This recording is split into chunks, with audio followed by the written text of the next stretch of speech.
말씀을 기다리며 교독합니다. 주님은 우리의 하나님이십니다. 오늘 하나님께서 우리에게 주시는 말씀은 누가복음 14장 15절에서 24절까지의 말씀입니다.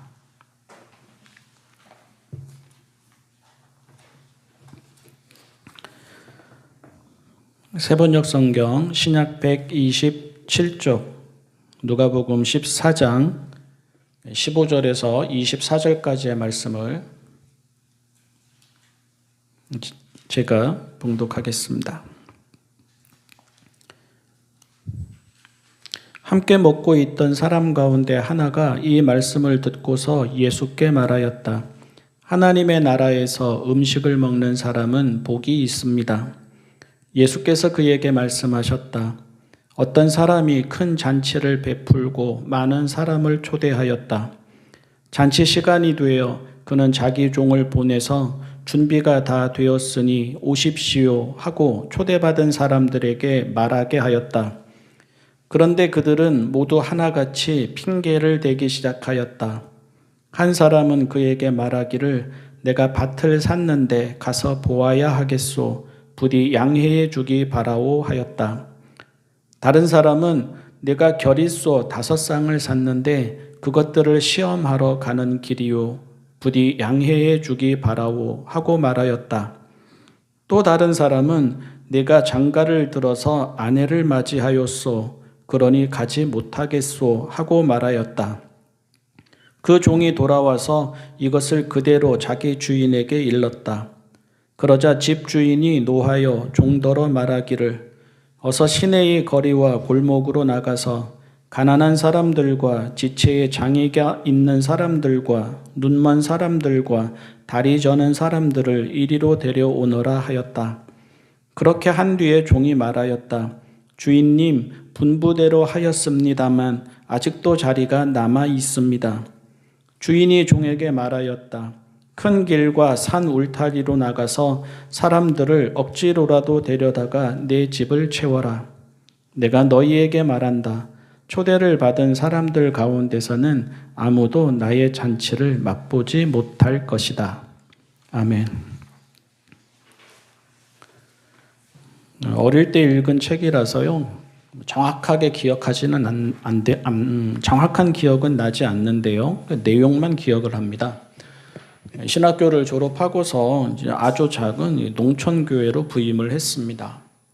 부임해서 보니까 이른 새벽부터 저녁 늦도록 일하는 농부들의 고단한 삶을 알게 되었고요.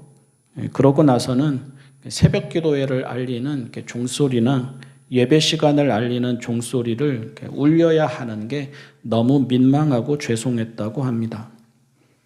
고단한 몸 깨지 않고 새벽잠 자도록, 고단한 몸 저녁 시간이라도 편히 쉬도록, 설령 기도회에 빠지고 예배에 빠지가 되어도 그냥 놔두고 싶었다. 그는 그래서 그렇게 썼습니다. 목회자들은 비슷한 경험을 종종 합니다. 성도들의 형편을 알아갈수록, 성도들이 바깥에서 어떻게 일하고 어떻게 돈을 버는지 알아갈수록 성도들의 헌신이, 수고가, 정성이, 섬김이, 예배가, 헌금이 민망해집니다. 그러지 않아도 괜찮다 이렇게 말하고 싶고 또 실제로 괜찮다 이렇게 말하기도 합니다. 교회 오지 않아도 괜찮다고, 봉사하지 않아도 괜찮다고, 헌금하지 않아도 괜찮다고, 건강하고 씩씩하게 잘 지내기만 하라고, 어디에서든지 주눅 들지 말고 하나님 의지하고 하나님 사랑하면서 밝고 굳세게만 살아가라고, 그래도 괜찮다고, 그런다고 큰일 나지 않는다고, 그런다고 죄 짓는 거 아니라고. 예수님 당시에도 안식일을 지키지 못할 만큼 힘든 사람들이 있었습니다. 정결법을 지키지 못할 만큼 몸과 마음에 여유가 없는 사람들이 있었습니다. 그렇게 하면 죄인 소리 듣는 거 뻔히 알면서도 어쩔 수 없었습니다. 먹고 살아야 해서 그랬습니다. 약자이니까, 가난한 사람들이니까, 바닥에 있는 사람들이니까, 몸이 불편한 사람들이니까, 시간도 형편도 주도적으로 정할 수 없고 주어지는 대로 따라야 해서 그랬습니다. 복음서를 보면 예수님은 그런 사람들을 정죄하신 적이 없으십니다. 종교는 그들을 죄인이라고 하고 사회와 사람들은 그들을 가까이 하면 안 된다고 하고 그래서 그들 스스로도 죄책감에 사로잡히곤 했지만 예수님은 그들도 하나님의 자녀이고 아브라함의 아들이고 아브라함의 딸이라고 하셨습니다. 그들이 죄인이라면 당신은 의인이 아니라 죄인을 위하여 왔다고 하셨고 그들이 아픈 사람들이라면 당신은 건강한 사람들이 아니라 아픈 사람들을 위하여 왔다고 하셨습니다. 사도행전 20장에 나오는 내용인데요. 바울이 드로아에서 강론을 하는데 그 강론이 좀처럼 끝나지 않고 밤 깊고 새벽이 다가도록 이어지자 유두고라는 청년이 창문에 걸터 앉아서 졸다가 3층에서 떨어져 정신을 잃습니다. 다들 죽는 줄 알았습니다. 또 다들 죽은 줄 알았습니다. 그런데 그 말씀 어디에도 그를 탓하는 내용은 없습니다.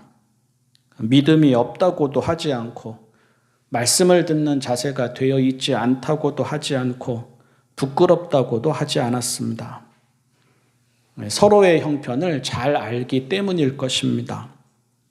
하루 종일 고된 노동을 한 다음에 그 자리에 모인 것을 알고 환기도 잘 되지 않는 공간에 등불을 켜놓고 빽빽이 모여서 말씀을 듣다가 보니까 머리가 맑을 수 없는 것도 알기 때문일 것입니다. 그런 형편에 그 자리까지 온 게 안쓰럽지 왜 그러느냐고 정죄하거나 탓할 일이 전혀 아님을 알기 때문일 것입니다. 그러니 오늘 읽은 말씀도 그와 같은 사람들에게 부담을 주시고자 하신 말씀이 아닙니다. 오해나 선입견이 없어야 합니다. 행여 본문이 그런 형편에 있는 사람들에게 부담을 주는 말씀으로 비추어질까 염려가 되는 측면이 있습니다. 다만 예수님이 이런 말씀을 하시고 또 우리가 이런 말씀을 듣는 것은 모든 사람이 자기 중심적이기 때문이고 모든 사람이 자기를 합리화하는 데에 익숙하기 때문입니다. 본문에서 초대를 거부한 사람들은 가난한 사람들이 아니라 넉넉한 사람들입니다. 시간을 낼 수 없는 사람들이 아니라 시간을 낼 수 있는 사람들입니다. 잔치에 참여할 형편이 안 되는 사람들이 아니라 잔치에 참여할 형편이 되는 사람들입니다. 애당초 초대장을 보낼 때 그런 사람들을 골라서 보냈습니다. 다시 말해서 잔치에 참여하라는 초대는 한참 전에 의사를 물어서 응답을 받은 선약인 것이고 본문에서 종들을 보낸 것은 이제 잔칫날이 되었으니까 모시러 간 것입니다. 그래서 사람들이 그 초대를 거절한 것도 바빠서가 아닙니다. 갑자기 일이 생겨서도 아닙니다. 기회가 없어서도 아닙니다.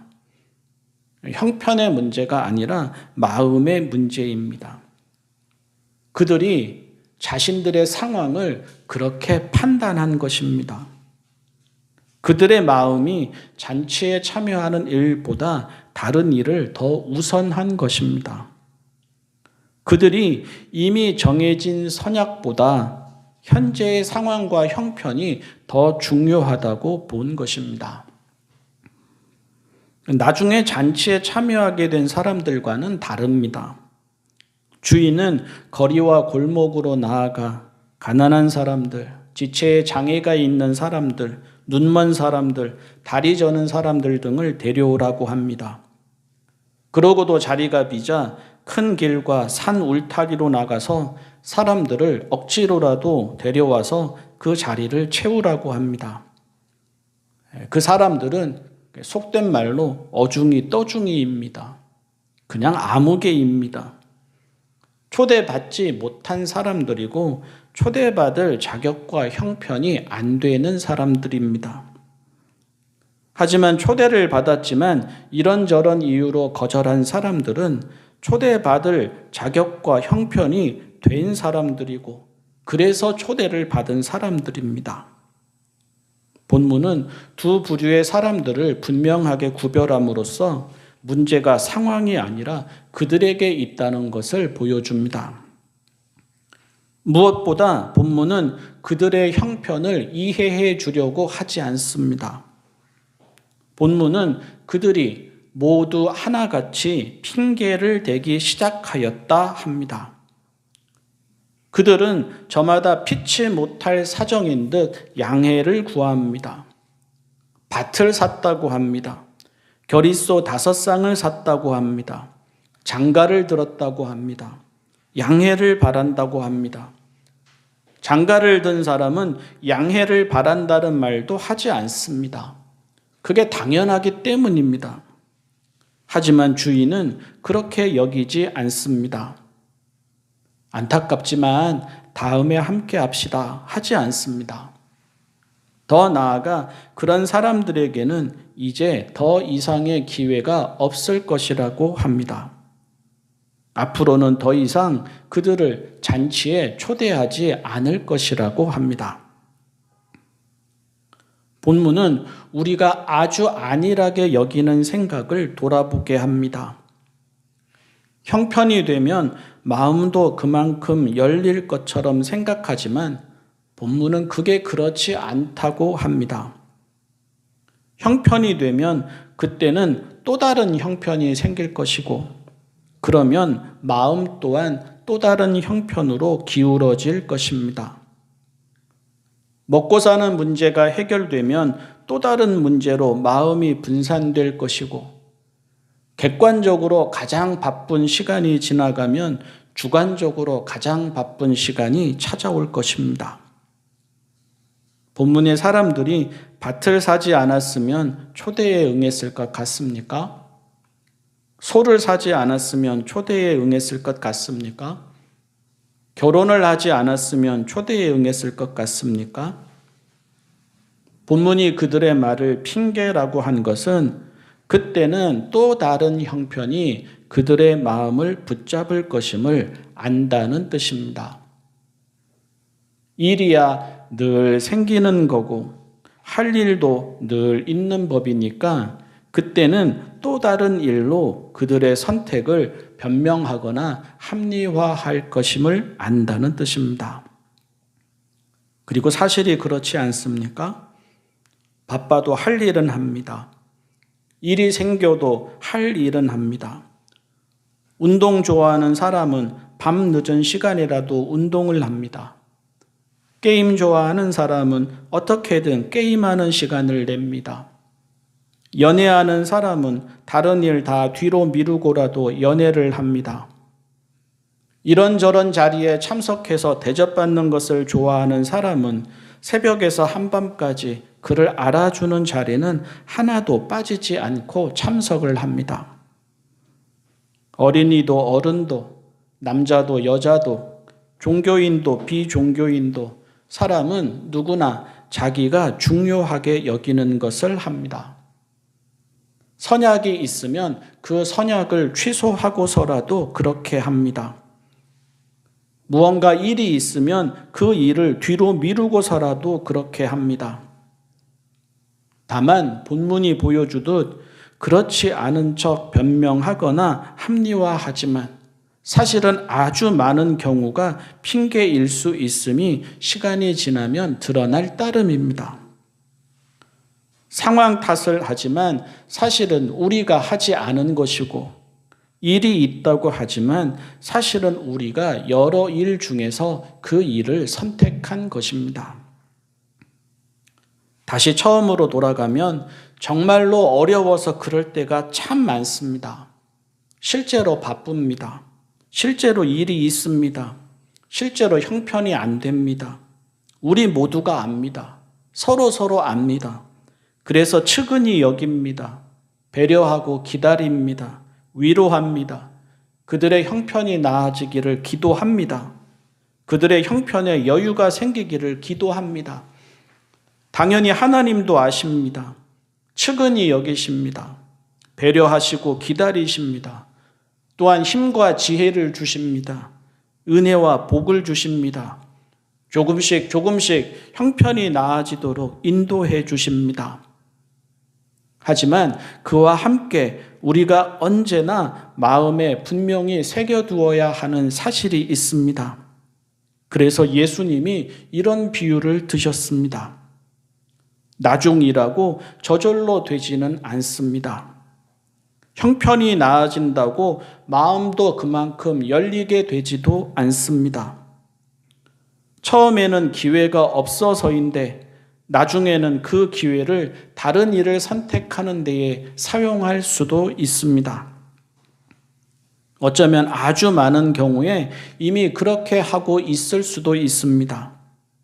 주의를 지키는 일에서, 봉사를 하는 일에서, 일상에서 믿음을 지키는 일에서, 예수님을 따르는 일에서, 기도를 하는 일에서, 말씀을 묵상하는 일에서, 성도들과 사귀고 나누는 일에서, 물질을 사용하는 일에서, 우선순위를 정하는 일에서, 사랑과 자비의 삶을 살아가는 일에서. 그런데 그렇게 되면 우리도 그들도 모두 하나같이 핑계를 대기 시작하였다는 말을 피하지 못하게 됩니다.